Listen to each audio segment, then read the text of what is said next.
कि मुल्क के अंदर जो सियासी गहमा-गहमी है, उससे मेरे ख़्याल में आप सारे वाक़िफ़ हैं। हर रोज़ कोई न कोई नया बयान आ जाता था, जिससे मुल्क की जो मुआशी सूरत-ए-हाल किसी हद तक सँवरने जा रही है, उसके अंदर शकूक व शुबहात पैदा हो जाते हैं।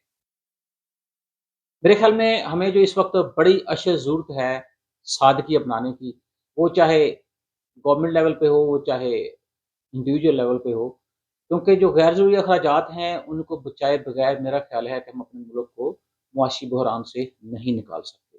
तो स्टेट बैंक ऑफ पाकिस्तान ने एक रिपोर्ट पब्लिश की है, जिसके मुताबिक तकरीबन पाकिस्तान के ऊपर जो कर्ज़ों का बोझ है, वो 64,000 अरब रुपए तक चला गया है।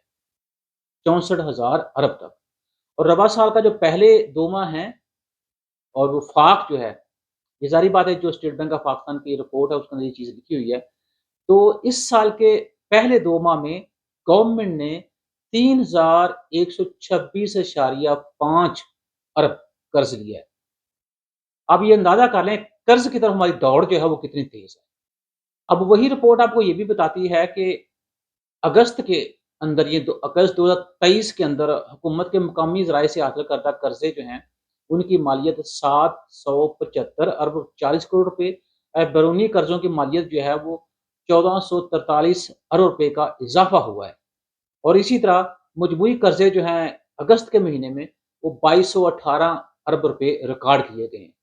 अब ये देखें जैसे आपसे मैं बात कर रहा हूँ कि हमें तो चाहिए कि हम कर्ज़ से जान छुड़ाएँ क्योंकि कर्ज़ों से मुल्क चला ज़रूर करते हैं, मुल्क तरक्की नहीं करते। और वो जो सारी चीज़ें हैं वो आप डेट ट्रैप जो है उसके चुंगल में जब फँस जाते हैं तो वो देखें आपको किसी न किसी फ़ॉर्म में बेरोज़गारी की फ़ॉर्म में, महँगाई की फ़ॉर्म में, पॉलिटिकल अनरेस्ट की फ़ॉर्म में, इकोनॉमिक क्राइसिस की फ़ॉर्म में सारी चीज़ें आपको आजकल पाकिस्तान के अंदर नज़र आ रही हैं। इसी तरह कौमी असम्बली की 5 साल रिपोर्ट जो पब्लिश की गई है, उसके अंदर ये बात वाज़ेह है कि कौमी असम्बली का जब 1 दिन का इजलास होता है, तो उसके ऊपर 6 करोड़ 65 लाख रुपए खर्च आता है। अब आप देखें कि अगर कौमी असम्बली का इजलास हर रोज़ हो और 1 साल में 365 दिन होते हैं, फिर उसमें संडेज़ निकाल दें आप, ठीक है? तो कम से कम अगर हम 300 दिन का भी खर्चा करें, तो उसको आप 6 करोड़ 65 लाख से ज़रब दे दें, तो आपको अंदाज़ा हो जाएगा कि हमें ये असेंबली जो है कितनी सस्ती पड़ रही है। और इस कैलकुलेशन के साथ मेरे ख़्याल में पर सेकंड जो खर्चा है, एक आदमी का जो एमएनए बन के कौमी असेंबली में जाता है, वो क्या खर्च करता है, तो इससे आपको अंदाज़ा हो जाएगा। ये वही लोग हैं या ये वही असेंबली है जहाँ ज़ाहिर-सी बात है, हमारी किस्मत के फैसले होते हैं और ये वही लोग हैं जिनको हम इलेक्ट करके लेके आते हैं। देखिए इनको इलेक्ट करके लेके भी हम आते हैं, फिर इनके ऊपर हम खर्चा भी करते हैं और जिस सूरत-ए-हाल के अंदर इन्होंने अब तक हमें पहुँचा दिया है, वो भी आपके सामने है। और साथ-साथ अब एक और नई खबर जो मार्केट के अंदर गर्दिश कर रही है कि हुकूमत जो है ये 4 माह का बजट तैयार कर रही है। कन जो निगरान हुकूमत होती है मेरे ख़्याल में उसके पास ऑप्शन होता है, लेकिन वो ऑप्शन शायद एक दफ़ा इस्तेमाल कर सकते हैं। अब जो कि दूसरी दफ़ा इन्होंने ये ऑप्शन इस्तेमाल करना है तो उसके लिए एक कानूनी चाराजोई करनी पड़ेगी, लेकिन हुक्मरान जो हैं वो समझते हैं कि पाकिस्तान में किसी वक़्त कुछ भी हो सकता है। तो इसलिए इस मामले के ऊपर इतना परेशान होने की ज़रूरत नहीं है। हम ये 4 माह का बजट जो है वो तैयार करेंगे और उसको पास भी कराएँगे। अब ज़ाहिर बात है जब ये 4 माह के बजट की बात होगी, उसके अंदर नए टैक्सेस की बात होगी और बहुत सारी चीज़ें जो हैं वो डिस्कस की जाएँगी और ये हमें टैक्स किसी न किसी फ़ॉर्म में पे करना पड़ेगा। अब वर्ल्ड बैंक ने नया तकाज़ा शुरू कर दिया है कि 50,000 से कम कमाने वाले तनख्वाहदार तबका जो उसको भी टैक्स लगा दिया जाए। तो पहले इससे ऊपर की स्लैब जो थी उसको भी टैक्स लग रहा था, अब उस स्लैब से नीचे अब ज़ाहिर बात है मिनिमम वेज पाकिस्तान के अंदर हम 32,000 है, तो इसका मतलब ये है कि 32,000 से ऊपर जो लोग कमाई कर रहे हैं या जिनकी तनख्वाह 32,000 से ऊपर है उनको भी तो टैक्स देना पड़ेगा। तो आप देखें कि कितना तबका पाकिस्तान का जो ज़ाहिर-सी बात है 50,000 से नीचे उनकी तनख्वाहें हैं और 32,000 से ऊपर हैं। अब वो तबका जो है वो भी टैक्स के हिसाब से पिसेगा। तो हर तरफ से कोशिश की जा रही है कि मुल्क के अंदर जो इकोनॉमिक अनरेस्ट है उसको इंक्रीज़ किया जाए। वो इन्फ्लेशन की फ़ॉर्म में, वो अनएम्प्लॉयमेंट की फ़ॉर्म में, वो टैक्सों की फ़ॉर्म में। अब ज़ाहिर-सी बात है जब टैक्सेस ज़्यादा लगेंगे, तो महँगाई में इज़ाफ़ा होगा, महँगाई में इज़ाफ़ा होगा तो आपकी जो कॉस्ट ऑफ प्रोडक्शन है वो बढ़ेगी, उससे प्रोडक्शन कम होगी और प्रोडक्शन कम करने के लिए एक तो तरीकाकार ये होता है कि डाउन साइज़िंग शुरू हो जाती है और उसकी वजह से मुल्क के अंदर बेरोज़गारी जो है वो भी बढ़ती है। बड़ी मुझे खुशी हो रही थी ये बात सोचते हुए कि चलो रशिया से दूसरा खाम माल का कार्गो पाकिस्तान पहुँच गया है और उधर से ज़ाहिर बात है जो डॉलर है उसका रेट मेरे ख़्याल में 282 रुपए से भी नीचे आज आ गया है।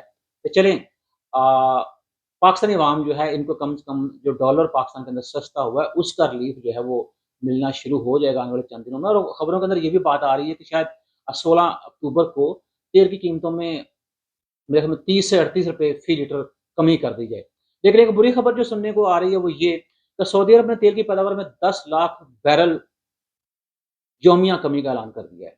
अब मैं समझता हूँ कि वो जो मैं एक रिलीफ़ की तवक्को कर रहा था गवर्नमेंट से, ज़ाहिर-सी बात है 15 अक्टूबर के बाद, वो मुझे खटाई में पड़ती हुई नज़र आ रही है। और लेकिन हो सकता है गवर्नमेंट जो है वो तेल की कीमतों में कमी करे, लेकिन अब जो पहले इन्होंने ऐलान किया था या खबरों में चीज़ आ रही थी कि 30 से 38 रुपए फ़ी लीटर तेल की कीमतों में कमी की जाएगी, वो उतनी कमी नहीं होगी।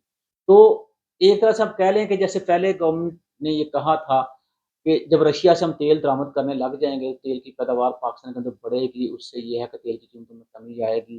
फ़ी लीटर हम 40 रुपए कमी करेंगे, फ़ी लीटर पे 40 से 30 हो गया, 30 से फिर 20 हो गया, 20 के बाद वो जो कमी थी मार्केट के अंदर कहीं हज़म हो गई।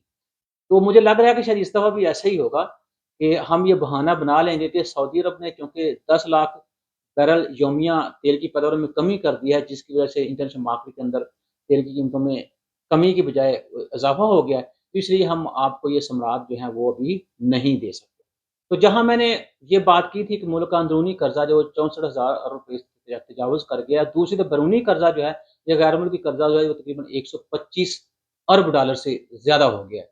लेकिन हमारा अब हाल देखें, किसी ने बड़ा अच्छा ये बात की है कि इमेज बेसिकली जो रियासती या मुल्क का होता है, हमारी अगर कारकर्दगी देखी जाए तो हम तकरीबन हर वो नेगेटिव एलिमेंट जो है उसमें टॉप पे हैं। करप्शन की बात हो, हम टॉप पे, गैर महफूज़ मुल्क हो, हम टॉप पे, भीख माँगने वाले हों, तो हम टॉप पे। आप देखें कि अक्सर लोग ये सियासतदान जो हैं, बड़ा ये फ़ख्र से बताते हैं, हमने एहसास प्रोग्राम शुरू किया है जी, हमने बेसिक इनकम सपोर्ट प्रोग्राम शुरू किया है।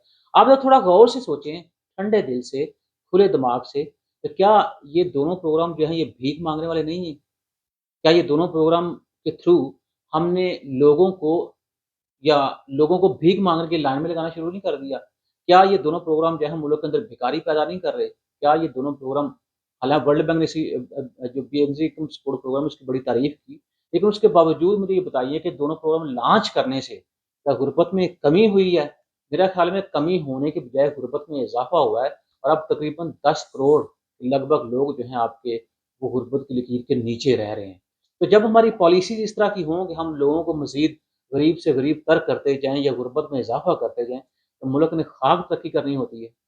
सारी दुनिया ये जानती है कि जो पिछले 16 माह की हुकूमत को निकाल के उससे पिछले साढ़े 3 माह की हुकूमत है, उसके अंदर बड़ा इन चीज़ों का शोर था कि हमने बिलियन 10 बिलियन इस्लामी प्रोजेक्ट शुरू किया है, जिसकी वजह से मुल्क के अंदर हमने सब्ज़ा बखेर दिया है। पाकिस्तान के अंदर आपको दरख़्त ही दरख़्त नज़र आएँगे, जिधर भी नज़र दौड़ा लें। पर मैं अपने गाँव के इर्द-गिर्द तो उसके दरख़्तों की बहुतायत ना देख सका, या ना बहुत ज़्यादा दरख़्त देख सका, और ना मैं अपने इर्द-गिर्द शहरों में देख सका। अब उस प्रोजेक्ट के ऊपर जनाब जो ऑडिटर जनरल ऑफ पाकिस्तान हैं, उनकी जानिब से एक रिपोर्ट पेश की गई है, और जिसके अंदर ये बताया गया है कि महकमा जंगलात के अफ़सरान ने दरख़्त लगाने के बजाय मनसूबे के लिए दी जाने वाली खरीदी रकम से गाड़ियाँ खरीदी। हालाँकि तो दरख़्त लगाने के लिए हमने गाड़ियाँ खरीदी। लाहौर, शेखपुरा, कसूर, चकवाला, गुजरात, सियालकोट, बक्कर, खुशाब, फैसलाबाद के डिस्ट्रिक्ट फॉरेस्ट ऑफिसर से वज़ाहत तलब की गई है। जबकि जंग, मुल्तान, ओकाड़ा, मियांवाली, रावलपिंडी, मरी, सरगोदा, मुज़फ़्फ़राबाद, लिया, रहीम यार खान, डीजी खान और साहिवाल के अफ़सरान से रिकॉर्ड तलब कर लिया गया है।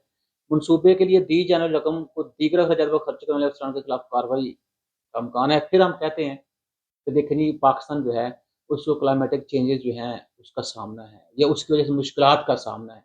तो जब एक रकम आपको एक प्रोजेक्ट के लिए दी जा रही है कि ठीक है प्लांटेशन करें, मुल्क के अंदर ज़ाहिर-सी बात है ग्रीनरी की बड़ी ज़रूरत है, ये ना कि आपकी प्रोडक्टिविटी में इज़ाफ़ा करेगी, आपकी सेहत जो है उसको भी ऊपर अच्छे असरात छोड़ेगी। तो हमने क्या किया, उस रकम को जो अनप्रोडक्टिव हमारे एक्सपेंसेस थे, उसके अंदर हमने शामिल करके वो रकम हमने कौम की ज़ाया कर दी।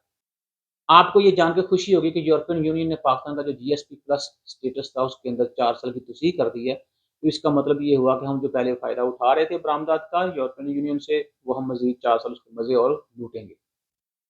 इसमें एक और जो चीज़ बड़ी अच्छी नज़र आई है वो ये कि पाकिस्तानी चावल जो है कई ममालिक के अंदर उनकी माँग बढ़ गई है।